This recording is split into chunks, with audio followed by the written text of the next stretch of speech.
Hello, everybody, and welcome to the Tip of the Ice-Burgh podcast, brought to you as always by InsideThePenguins.com, a proud affiliate of the Hockey News. I'm your host, Nick Brlansky, joined as always by Nick Horwat, and the Pittsburgh Penguins ended their first win streak of the season yesterday as they lost 6-3 to the Detroit Red Wings, falling to 2-2 on the season. It was an uneven performance for the Pittsburgh Penguins because there were times where they looked like world beaters and there were times that they just got absolutely beat by the young Detroit Red Wings. So we're going to talk about that game a lot in this one, first and second segment devoted to that one. And then in the third segment, we got to talk about the Penguins' first round pick this year because he is absolutely torching the WHL with the Moose Jaw Warriors. We'll talk a little Brayden Yager to close out this show, but let's start with that uneven performance against the Detroit Red Wings. The top players continue to carry the load, especially on the offensive side of the puck. Malkin and Smith combine on a goal 53 seconds in, and their connection continues to grow, continues to be impressive early in the season. Erik Karlsson puts up 3 points in this one goal and 2 assists for his trouble. He really led the Penguins late in this game, just trying to pull them back even with the Red Wings. Rust picks up his 4th goal of the season. Crosby tallies another point. Overall, the top 6 once again looked pretty good for the most part in this one, didn't it, Horwat? Yeah, it's been the way of the season so far. The top 6 is carrying everything they can, and whenever they're faltering, the bottom 6 is not around to contribute on their end. I know Mike Sullivan preached patience on it. I know we have preached patience on it. I know we have discussed that scoring is not their forte and is not what they're here to do. But I didn't realize that the Bob Grove tweet heading into the game, the bottom 6 hasn't gone that long of a stretch. 3 games into a season without scoring. That hasn't happened since 2008, 2009. I didn't realize it had been that long. So suddenly I'm changing all of my thoughts on the bottom 6 and saying, you guys got to contribute. And it's not just because, because you need to build offense, but just because you're supposed to chip in every now and again. And also it's the expectation of you. I didn't realize 3 games was, I don't know what exactly to put at the record or like the last time. And now it's at 4. And I don't know what how long it's been since they've done it 4 games in a row. I'll be interested to see how far back that goes. But that just shows that this bottom 6 is off to a historically not great start. And the top 6 is forced to carry the load. And we said this, a bunch last year. They can't do that 82 games. They're going to do it for quite a few. Don't get us wrong, but they can't do it for all of them. And for what it's worth, Evgeny Malkin showing ESPN what's up is awesome. Yes, certainly 53 seconds after that bogus list that ESPN put out about the top 100 players heading into this season, leaving Evgeny Malkin out of it in case you didn't see that. Malkin 53 seconds in just basically said, all right, screw you. I mean, I was the 3rd star of the week in the first week. I had 83 points last season, but that's fine. You can go ahead and put 100 other people above me in the NHL. That's Seth Jones in the top 60, no less. Yeah, it's ESPN. I'm starting to expect no less from them and their hockey coverage. They also got rid of what was it, In the Crease, which was their highlight show. So they're really devoting no resources to the NHL. Expect nothing less from the worldwide leader in 2 sports, NFL and basketball, NBA.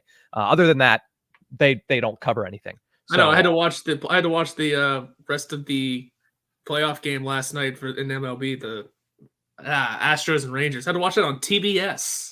That's not even on ESPN right now. No, but it is on Max, which is how I watched the Penguins game last night. I appreciate. Yep, I switched right over. I did that same thing. But let's get back to the game here. What did you think of the team's performance as a whole on the evening? Because like we mentioned, I mean, it was uneven from the beginning. They were really good for a handful of shifts, scoring 53 seconds in, obviously. Then one bad power play opportunity for the Penguins, and from there, for the next 30 plus minutes, the Penguins were just on their back foot, flat-footed entirely, and they just kind of disappeared for 30 plus minutes of this game. Yeah, and that's just not how you want to see it happen.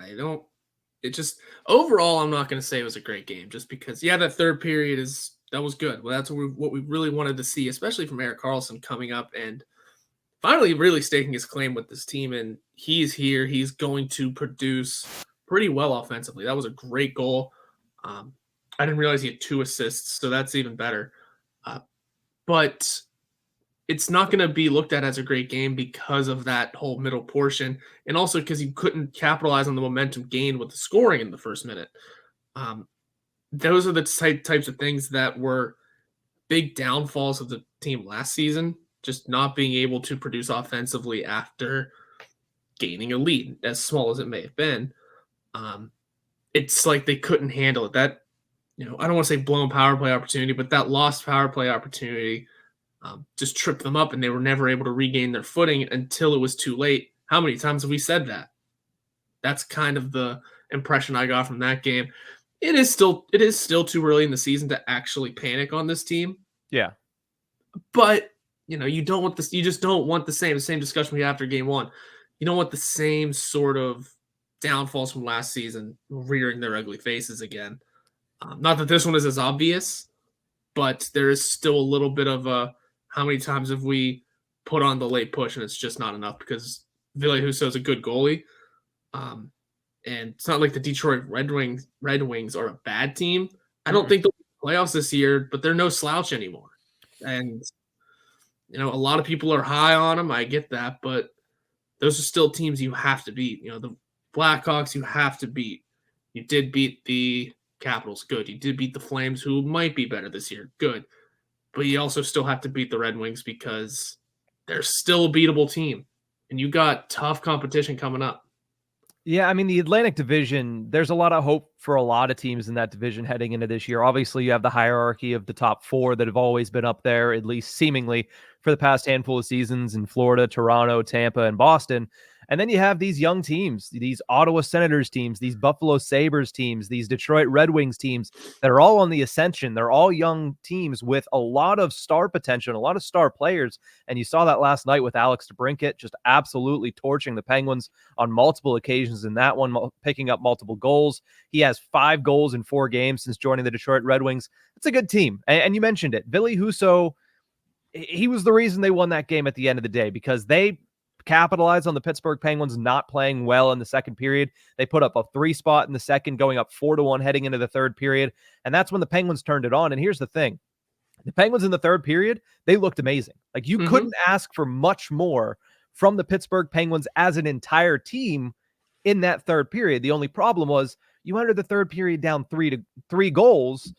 It's going to be a hard lead to come back from. It's going to be a hard lead to erase. And the Penguins, they nearly did it. I'm not going to say they performed in a way that wasn't able to do it because they should have, honestly. There were a couple of times that Ville Husso made absolutely phenomenal saves, and the Penguins probably, at the end of the day, should have won that game after what happened in the third period, but you just can't disappear for entire periods. I mean, I said 30 minutes, but mainly because they didn't play well in the last 10 minutes of the first period. They didn't show up at all in the second period. And once the second intermission hit, I don't know what happened in that room, but they came out, they out-chanced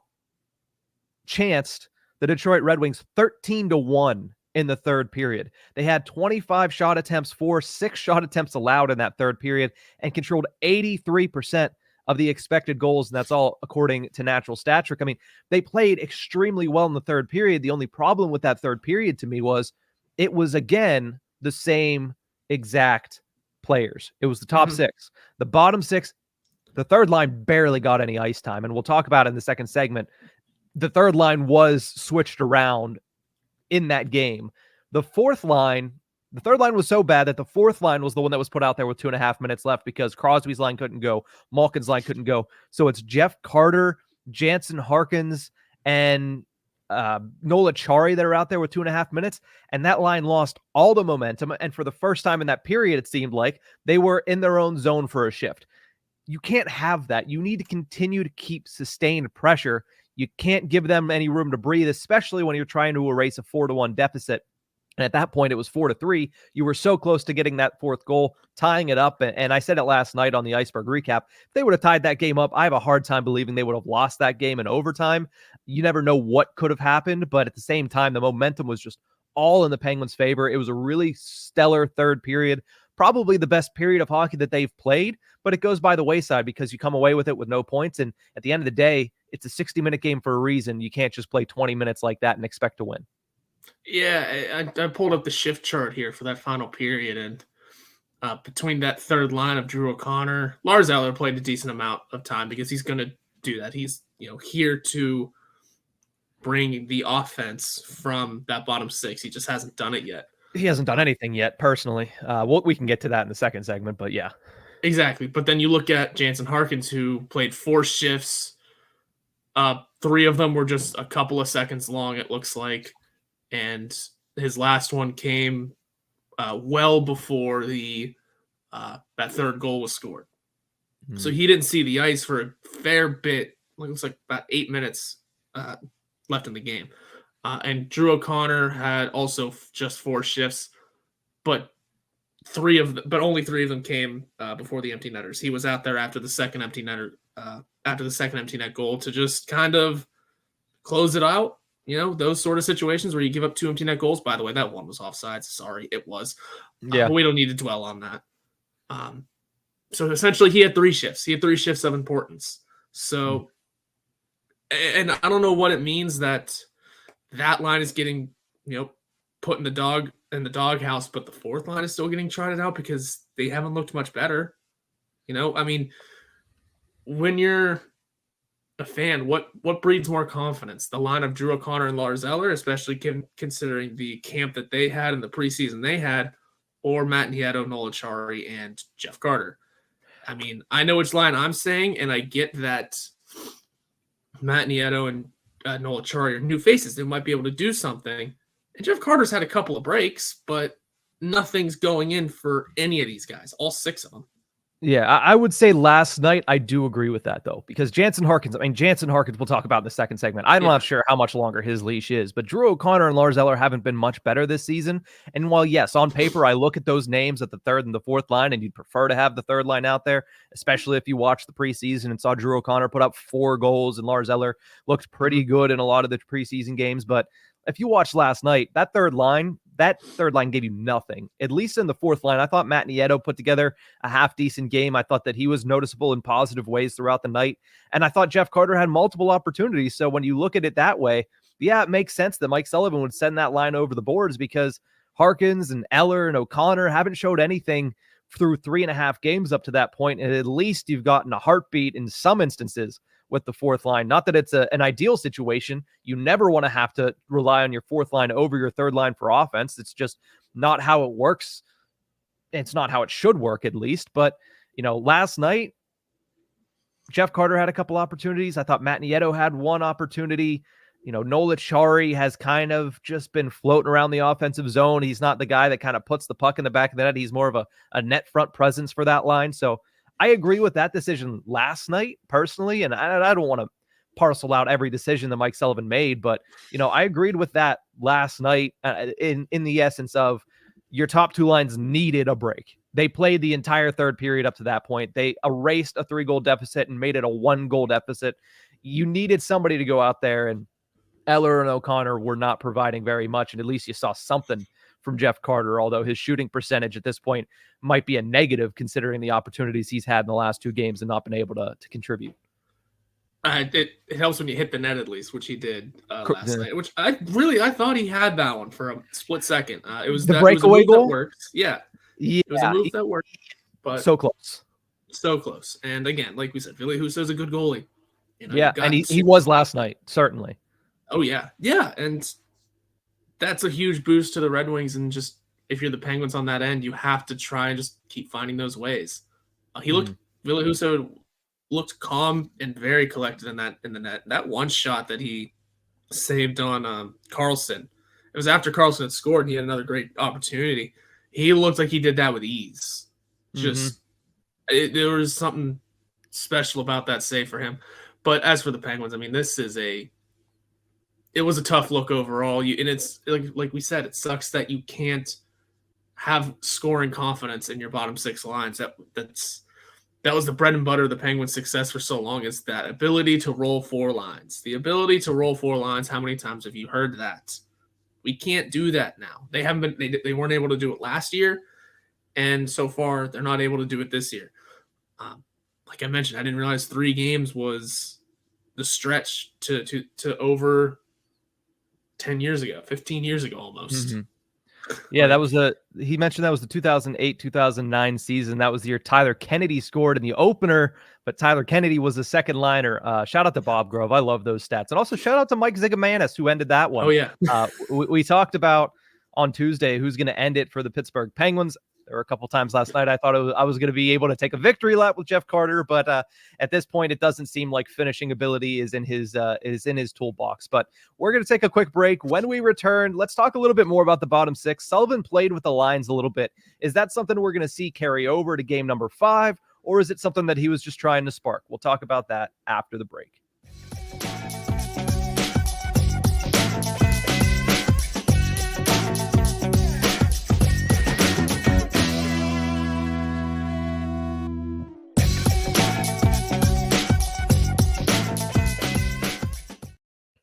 Welcome back to the Tip of the Ice-Burgh podcast, brought to you as always by Inside the Penguins. Again, shout out to Bob Grove for all his stats and nuggets that he throws out there on X before every Pittsburgh Penguins game. The next one that I kind of want to see is how many games into a season have the Penguins gone where they run the same exact lineup? Because it doesn't happen very often. The Penguins obviously historically deal with injuries a decent amount, but 4 games into the season, they have trotted out at least the starting lineup, the same exact 12 forwards, 6 defensemen, and the goaltenders have switched, but they've used the same 2 goaltenders for the first 4 games. Whether or not that will persist on Saturday in St. Louis is another question, because about midway through this game, Mike Sullivan took out those dice. He blew off the dust of those dice, and he said, for the first time this season, let's switch how we're doing things around here. We talked about it a little bit in the first segment.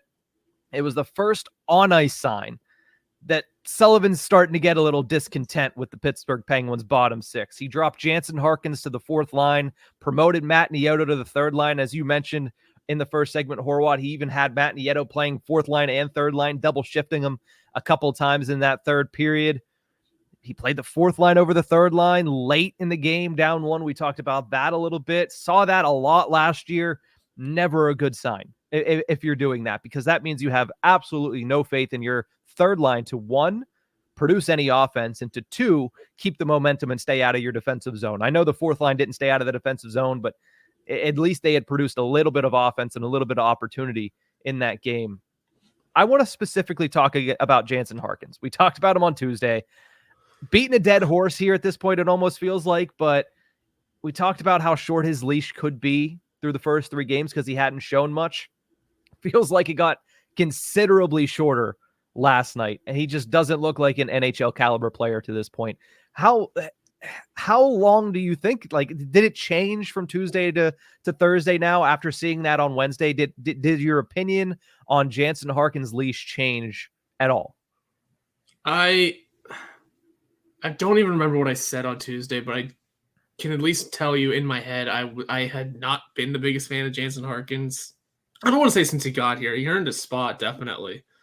But everything we've seen since then has not been proper. It has not been worthy of a spot in this team, which sucks. I mean, don't get me wrong. It's not fun. He came in late and did earn his spot. But now we have to wonder, okay, well, Kyle Dubas built up this depth, right? Built up this forward depth that, the bottom 6 needed to be mended a lot. And he did. And Kyle Dubas did come in and do a good job in adding names and adding some substance there. And now with the iteration that we have, these 6 guys were 4 games in and they haven't scored a goal. 1 assist between the 6 of them. I don't know how long or short this leash is. Patience is running thin with the fan base, that's for sure. Kyle Dubas did kind of hint at, during that first intermission interview with TNT, he's not done. That something specifically with the bottom 6 could be changing. And he said he's taking it upon himself. So we'll see where that goes. I'd expect of these 6 guys, Jansen Harkins to be the first plug to get pulled, just because of his status as the last entrant, the easiest to maneuver probably, and then I can't wait to find out who the first man up is. especially considering we don't have a scratched forward right now. Really excited to see who the first man up is because, again, there are so many options down there. And with that trade that happened that we haven't even discussed, the Jack Rathbone trade, there is the possibility because of the way the AHL works with the rules. I know we were DMing about this. He can't play all of his quote-unquote veterans down there. There are too many. He has to scratch a bunch of them. Now, he's probably, there's probably some readiness to just scratch these guys, but you want to play every player you have. You want to keep them on the ice. I wouldn't be surprised to see more moves happen at the AHL level, but also maybe that's kind of what forces other names to be called up. We'll see how things go. I'm really curious to see who that next man up is, and to see if that rule has an effect on who gets that first call up.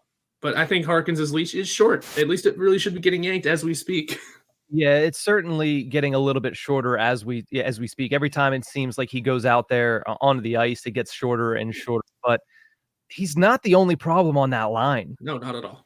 Part, it'd be different if it was obvious that every time that they get any momentum, they give it to Jansen Harkins. He loses control of the puck, and it's gone, and there goes all of your momentum. But Lars Eller has shown next to nothing. Drew O'Connor has been pretty dormant throughout this season too. I think O'Connor at least has shown some forechecking capabilities and some willingness to go in there and do the dirty work. But Lars Eller does not look like a third-line center at the National Hockey League level at this stage of the season. Now, will that change? Potentially. It's been 4 games. It's, in the end of the day, 5% of an NHL season. There's still 95% to go. He could turn it around. He could have better games. But it's not all on Jansen Harkins, like you mentioned.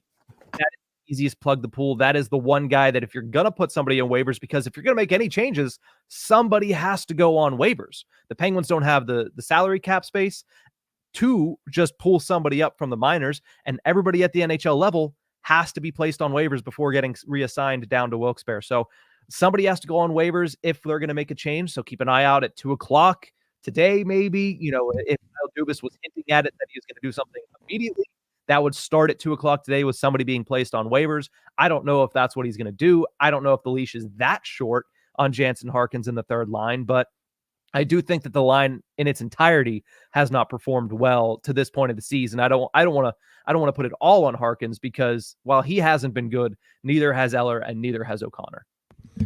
Right. And the thing about the waiver wire, I believe Harkins has that 30 days free time anyway. No, you have to clear waivers. He didn't clear. It's clear again? He has to clear again. Oh, because he didn't get cleared. That's right.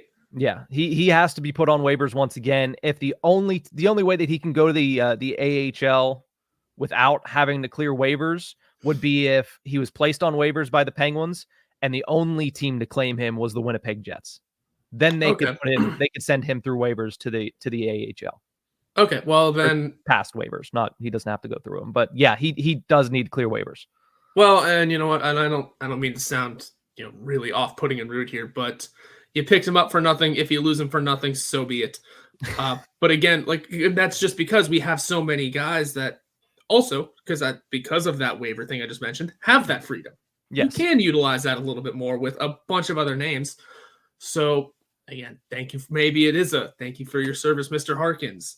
If he clears waivers, and we have him in the minor league system. There ain't nothing wrong with that. I think I don't know his games played count. He might not even count toward that weird rule.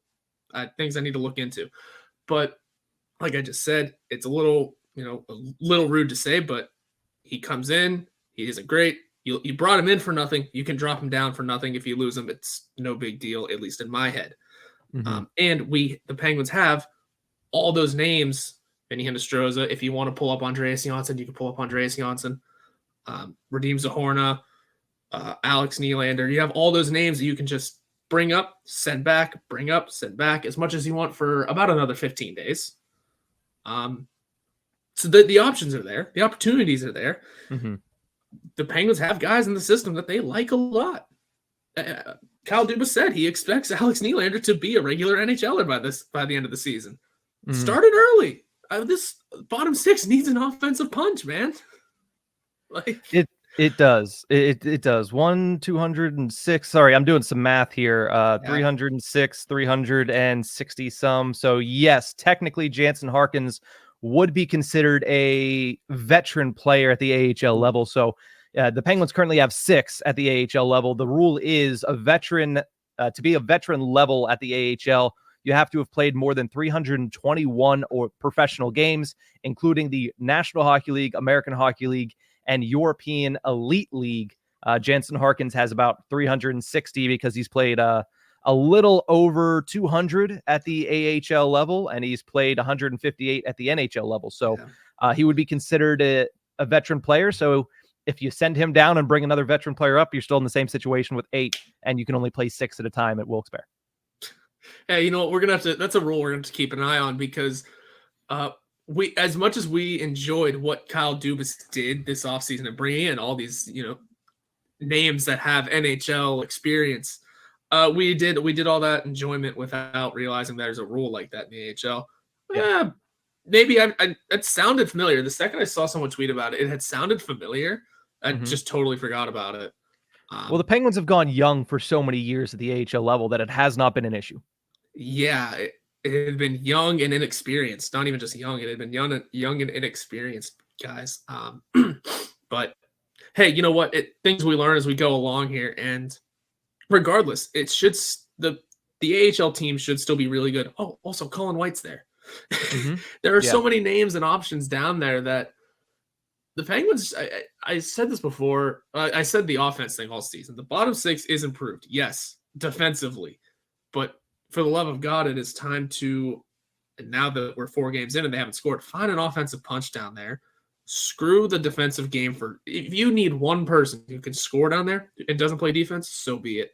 Your defense has looked actually kind of decent, except for the one line we'll get to. Your defense has looked good this year so far. The fourth line, for what it's worth, hasn't been scored on, really. Right? They went those first 3 games without taking the first 3 games they went. I think they took a minus yesterday. Yeah, and that's bound to happen whenever you get hemmed in so often.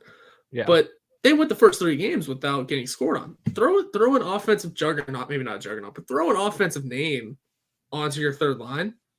Just let it roll. Just let the scoring happen to the bottom 6 because it needs it.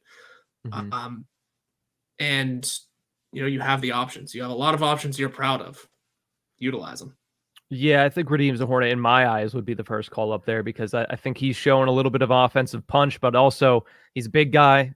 He has a good stick and he's decent in the defensive zone. So you at least don't sacrifice too much in your own zone, but you do bring up a little bit more offense in Radim Zohorna, somebody who I think is a little bit more polished at this point than a Jansen Harkins. But let's talk a little bit about that third pairing. You mentioned that they did not have a good night last night. They did not.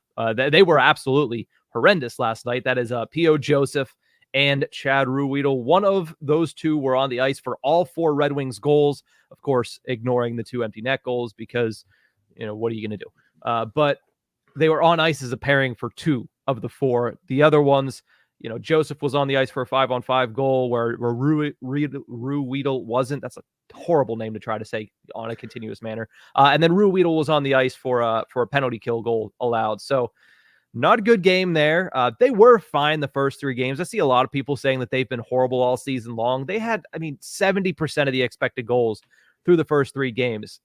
It's not like Chad Ruhwedel is the best third pairing defenseman that you could ask for. He's not your Trevor Daley, who the Penguins loved having on their third pairing during the cup runs. He's not, Oli Mata was a third pairing defenseman for the Pittsburgh Penguins on their cup runs. He's not either of those 2 guys. And P.O. Joseph is not yet a complete player on the blue line. He's not great in front of his own net. He does make mistakes from time to time still. So yeah, they're bound to make mistakes. And yesterday they made a whole bunch of them, but they have been fairly decent throughout the majority of the season leading up to this game.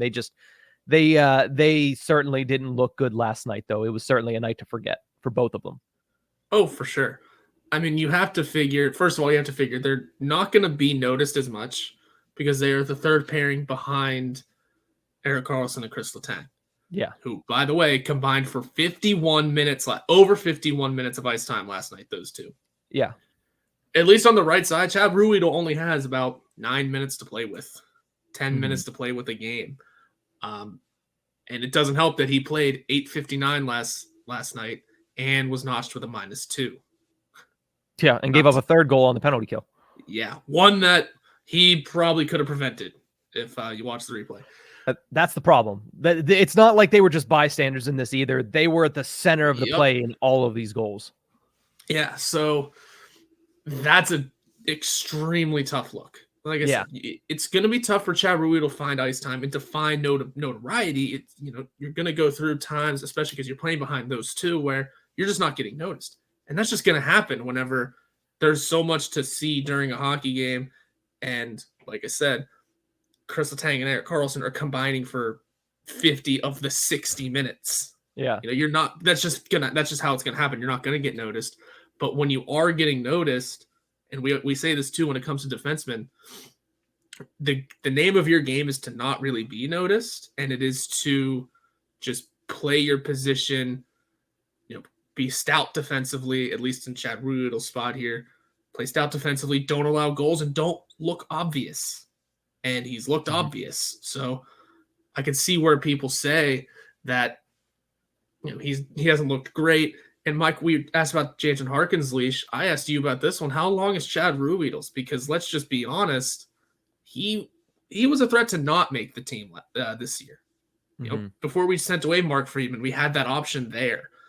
They experimented with Ty Smith on the right side for a hot minute. And now we're carrying around two guys who are yet to make their NHL debut in Ryan Shea and John Ludwig, but could be seeing it pretty soon if this keeps up or if they decide to pull the trigger now.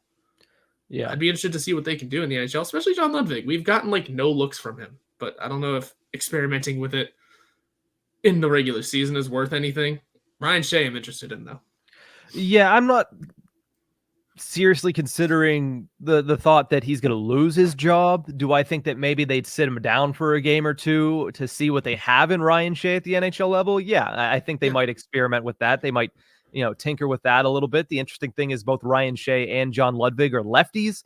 So they'd be on their off wing in that scenario with P.O. Joseph on that third pairing. So interesting to see what they're able to do with that. Mark Friedman was, I think, the only real righty that was at that level behind Mark Pysyk, who, again, out longer term is where is he at? When's he coming back? Is he on this roster? Is he going to get a contract? What's going on with Mark Pysyk? Nobody but Kyle Dubas and maybe Jason Spezza and maybe Amanda Kessel knows. But at the same exact time, you look at Ruhwedel's performance last night, it's the antithesis of what you want. They said his name a lot on the broadcast last night. His name was thrown around Twitter a lot last night. Here's the thing. In an ideal scenario, the only time you hear the two words Chad and Ruhwedel on a broadcast are by Dan Potash in the postgame. I thought Ruhwedel had a pretty good game. That's the only time you want to hear his name. You don't want to hear it during the broadcast. You don't want to hear it during the intermission reports. You want to hear it after the game when they're talking about everybody on the team and they say, third pairing, Chad Ruhwedel. Yeah, he had a pretty good 9-10 minutes in this game. Really didn't notice him. Good game. Move on to the next for Chad Ruhwedel. But last night, not only was his name said during the broadcast, it was said a lot. And we've been hampering on Ruhwedel. P.O. Joseph had a really bad game as well. Puck on his stick, puck off his stick positioning, and blocking up, passing lanes. None of it was done well by P.O. Joseph last night. So you're hoping that they're able to bounce back, and it is only one game, so you don't want to hammer them too hard, but that was just an absolutely probably worst night of a professional career type of game for both of these guys. Yeah, for P.O. Joseph, I think we all still kind of have our confidence in him. We are all still expecting more. We know he can be more. We saw it all last year. He can do better than that. You're going to get games that this happens. All 20 names on this roster are going to have games like that. It just so happens that P.O. Joseph's came at the same time that Chad Ruhwedel struggled. And I just always think that Chad Ruhwedel has a short leash just because he's always been the guy that pops into the lineup every so often and is able to be taken out for 20 and come right back in as an injury replacement and be fine. Yeah. So I'm almost expecting Chad Ruhwedel's spot to be played with a little bit coming up here. But you mentioned the right side of the defense. We don't have options on the right side.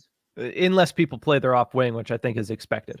which is expected, and that's been the name of the game for the Penguins. That this whole past camp was guys playing on their off wings, guys playing center, guys playing both wings on forwards, all over the lineup. That has been pretty much expected. It has been definitely practiced and worked on.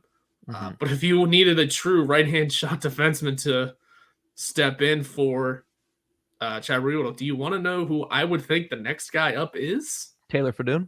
Yep. Yeah. Because we got rid of Mark Friedman. And that, you know what? The Mark Friedman thing, to me, strikes me more as we're still shedding us, and I've mentioned this to you, we're still shedding ourselves from Ron Hextall. Yeah. Not that we didn't like Mark Friedman, not that the fans didn't love Mark Friedman, not that he wasn't a great teammate or a good player. It's just we need the new era to really be here. And Mark Friedman was Hextall's first acquisition here. Yeah. It just kind of had to happen. I expected it to happen a little sooner, actually, than it did. But hey, you know what? It's here. Jack Rathbone could be a good, useful piece someday. Left shot, though. Yeah. We'll see if he can play his off wing, too. I kind of, obviously, I don't think that the fact that Friedman was a Hextall acquisition played into it. It certainly seems that way. I talked about it yesterday on Ice-Burgh To Go that there's only 10 players remaining signed in the organization that were originally brought in by Ron Hextall, whether that was drafted or signed or traded for. But, I think it was more so about roster management, talking about the fact that, you had that veteran status on Friedman, you don't on Jack Rathbone, and stuff more along that nature. I think it was more so that than worrying about, hey, behind Chad Ruhwedel, Mark Friedman's the next right shot defenseman, especially like you mentioned in a camp where everybody was practicing on their off wing. So it's something that the Penguins almost hold as a prerequisite to be a member of their team, is you have to be versatile, because last year we saw there was not as much versatility as we'd seen. And, Mike Sullivan had his hands tied in certain instances. Now, does Sullivan have his hands tied in this instance? A little bit. You can't do anything with Jeff Carter. But at the same exact time, there's a little bit more flexibility when it comes to the roster construction that Kyle Dubas has brought in. And I think trading Mark Friedman is just another sign of that, to be able to try to get more guys in the lineup and not have to sit players simply because a lot of them have a lot of experience. But we're going to take a quick break. When we return, let's talk a little bit about the WHL, Horwat, not the NHL, not the AHL, not even the ECHL. Actually, probably a higher quality league than the ECHL. But let's talk about the WHL coming up after this break.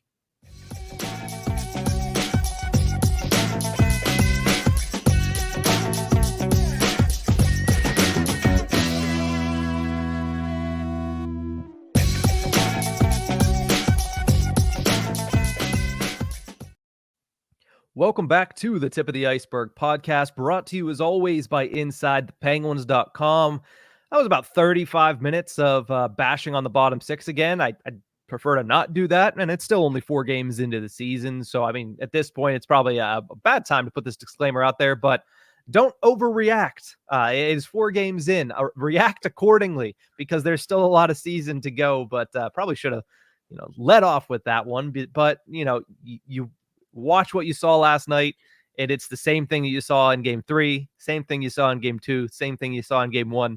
And that's all we do here, is we call it the way we see it, and we share our opinions. We are by no means thinking that we are, the smartest people in the room, because we understand that Kyle Dubas is usually that person. But let's talk a little bit about somebody Kyle Dubas brought into the organization. Penguins 14th overall, or the 14th overall selection for the Pittsburgh Penguins in this year's draft, had a solid first training camp with the Penguins. That's Brayden Yager, currently tearing up the WHL. The 18-year-old was reassigned to his WHL team, the Moose Jaw Warriors. Yeah, the Moose Jaw Warriors. After camp, he's been pretty good to start the season. 8 games so far, 15 points, 7 goals, well on pace to shatter his previous career highs in the WHL. What did you think of Brayden Yager during camp? I know we talked about it a little bit when he was reassigned to the WHL. And what do you think now, seeing how much success he's having with Moose Jaw? He looked really good in camp. He looked right at home, especially as an 18-year-old. That's extremely impressive.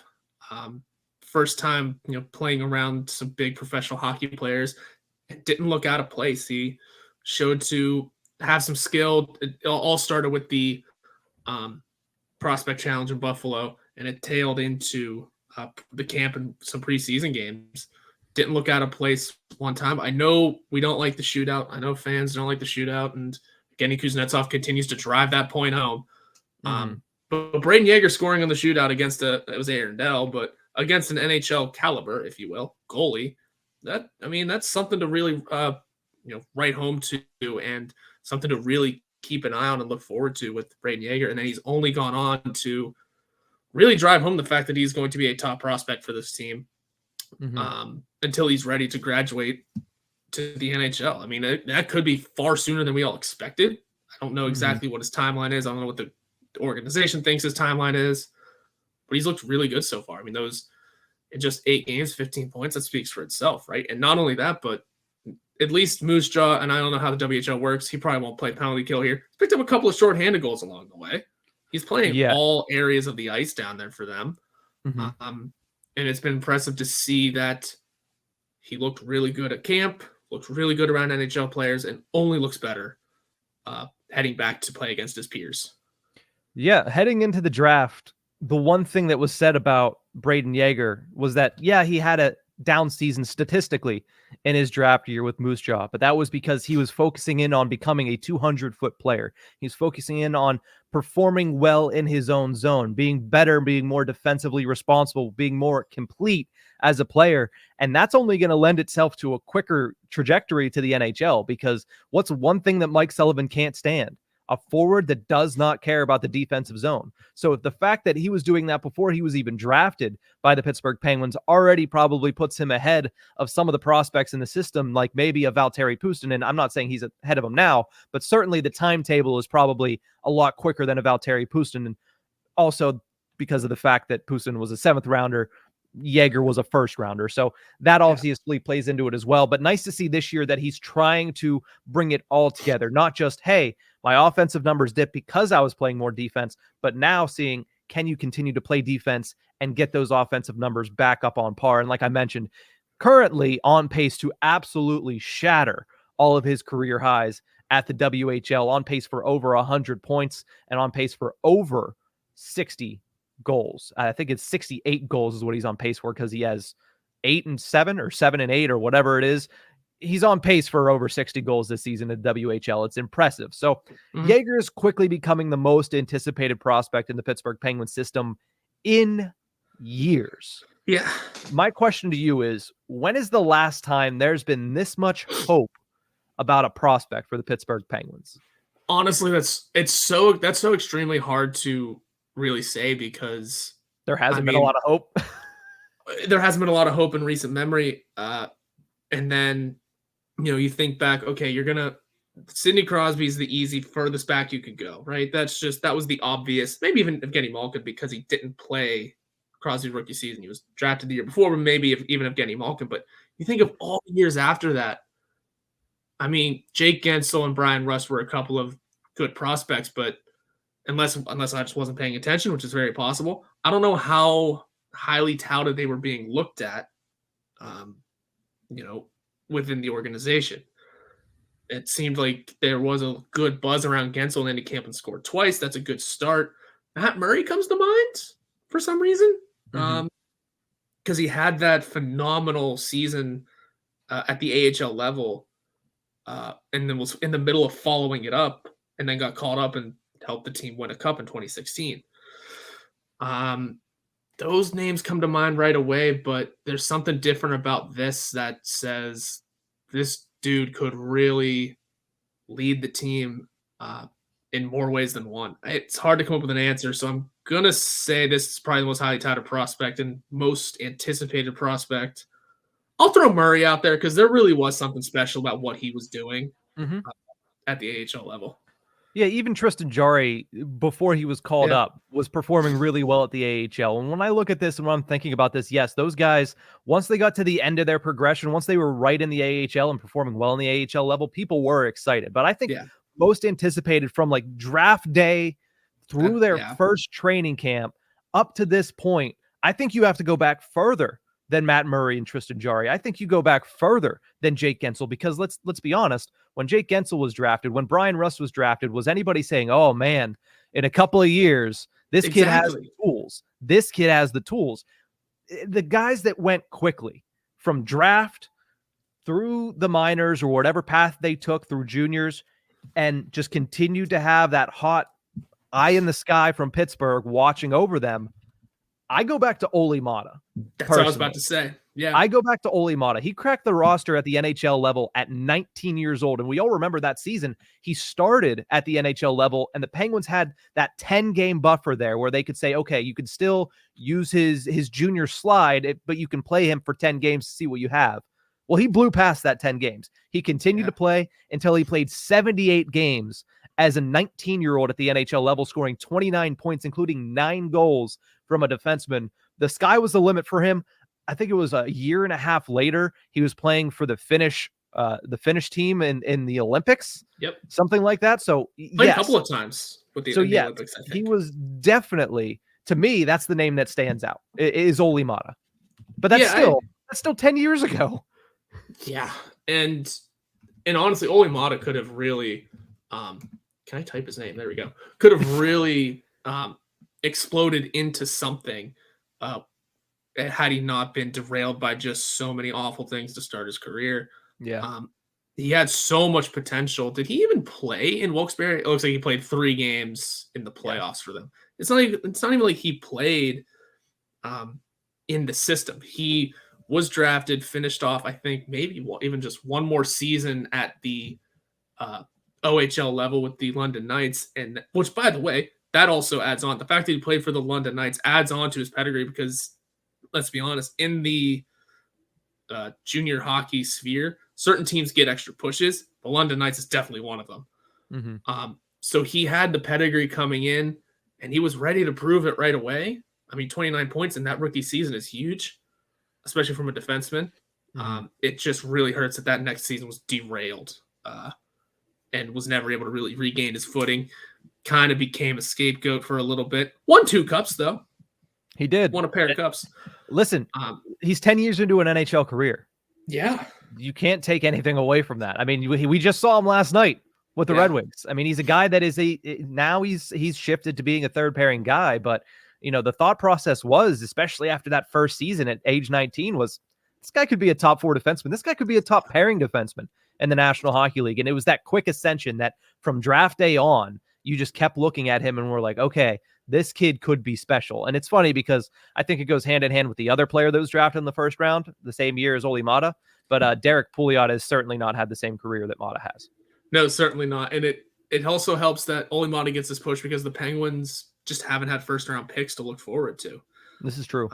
That's kind of another point of this discussion. If we can't come up with these highly touted, these highly anticipated names, because since Crosby was drafted, we've had 7, maybe, first-round picks. I mean, 2 of them came in this Olli Maatta year, and we've only had 3 since Kasperi Kapanen. And we obviously didn't think too highly of him, considering we sent him out the door right away. Yeah. So I'd say, Olli Maatta is a good answer. It's just, it truly is, aside from Brayden Yager. I still would throw Matt Murray in there, but just for a late bloomer, kind of came on strong at the end of his progression throughout the prospect system. Yeah, and I forget where he was drafted, and I forget what his journey looked like. But his late blooming at the AHL level really, and he was still young, so that kind of helps that he was still a prospect. And goaltenders take a little longer too, regardless. Yeah. So I'd say, like, obviously Yager is up there, probably the most anticipated we've had since Matt Murray, since Olli Maatta, and then you really do dig all the way back to the Malkin Crosby years. Mm-hmm. So, not to immediately put some high standards on this kid. Yeah, no, I mean, there's nobody that's immediately saying, hey, this is going to be a kid that's going to be a Hall of Fame type player, but he certainly has the tools to come in and be a solid NHL guy, which is something that the Pittsburgh Penguins haven't had from a draft pick really since, the 2017 Stanley Cup run when Jake Gensel came up. That's the last one I can think of, personally. Yeah. I mean, Daniel Sprong has become a decent NHL guy, but he's a journeyman. Yeah, he's a journeyman, though. Like, it's not like he's an NHL guy that people are like, oh, we got to make sure we have him on our roster. He's a guy that everybody's like, there's a hired gun for a season. He'll pot 10 to 15 and get our goal scoring going a little bit. So maybe that's what the Penguins need, somebody that can score goals in the bottom six. But the last team I want to mention had a lot of desire, had a lot of hopes coming to the NHL level. I thought there was a lot of hype around Bo Bennett. I felt like there was a lot of hype around Bo Bennett, and it just never materialized. Obviously, similar reasons to Mata. Mata was able to bounce through a lot of his injuries. Bo Bennett just was never able to be healthy. I think so. I don't remember much. He was a first-round pick. That's interesting. Yes, he was. That 2010 draft, if I'm not mistaken, was pretty solid for the Penguins. I think that was also when Brian Rust was drafted. So there's a little fun stuff for you. Oh, wow. Yeah. Bo Bennett, Brian Rust, Tom Kuhnhackl, and a bunch of guys that never made the league. Okay. So, yeah, I remember Bo Bennett, at least once he got to the NHL, it was all systems go. I don't remember much of the rise through the system, but once he got in, it was a good start. I thought he scored right away. Didn't score until his 5th game, though. Mm-hmm. But went on a hot streak. That's what it was. From games 5 to 12, he had 6 points in 8 games. So there was something there. But again, those injuries piled up quickly. They were not really. He was playing with Sidney Crosby. Maybe that was also the big push for him. Yeah. He scored. What I think you're remembering is, and I think I'm remembering this correctly. If not, somebody can correct me in the comment section. He scored in his first playoff game in 2012-13. Yes, they won. Look at that. They won. I think they won 5-0 or something against Columbus in that one. Oh, against the New York Islanders, 5-0. Islanders. But he scored the first goal. How did I remember the score and not the team? Yeah, that's a good question. But he scored the first goal on the power play 3 minutes and 30 seconds into the game, assisted by Evgeny Malkin and Paul Martin. Interesting looks back at the mid 2010s for the Pittsburgh Penguins. That series was so much fun, though. This Islanders series. That was an interesting series. But regardless, Brayden Yager off to a great start at the WHL. That's what kicked all this conversation off. Be interesting to see after the season. I'm certainly excited to see, hopefully the Wilkes-Barre Scranton Penguins are better this year. They get into the playoffs.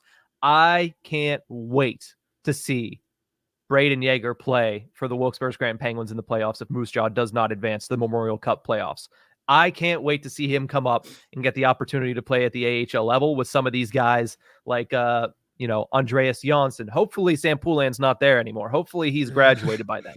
But, see him play with Sam Poulin once again. See him play, just see him play in a playoff atmosphere at the AHL level and see if he can make that jump to perhaps be a factor to potentially be at the Penguins organization next season. We'll see. Obviously, this is the best prospect the Penguins have had as far as caliber of player in a very long time, not to take anything away from Sam Poulin, but, it certainly seems like his progression is continuing to accelerate where many others have kind of taken their time to get to the NHL level. But that's going to do it for this episode of The Tip of the Iceberg. Thank you guys so much for tuning in.